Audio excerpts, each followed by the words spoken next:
Hello বন্ধুরা, আমি রিম্পা। আজ আমি তোমাদের সামনে একটি নতুন ইউনিক রেসিপি নিয়ে চলে এসেছি। রেসিপিটি মতিচুরের লাড্ডু। প্রথমে একটি পাত্রে কিছুটা বেসন নিয়ে তাতে একটু জল দিয়ে একটা ব্যাটার রেডি করে নিচ্ছি।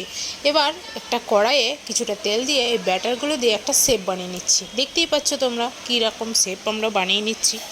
দেখেছো, মুচমুচ করে আমরা ভেজেও নিয়েছি এবং এইগুলি আমরা একটা মিক্সিতে ভালো করে পেস্ট করে নেব।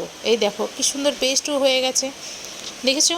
এবার একটি পাত্রে কিছুটা চিনি আর জল দিয়ে তাতে আমরা একটা সিরা বানিয়ে নেব এবং তাতে একটু আমরা কালার মিশিয়ে দেব।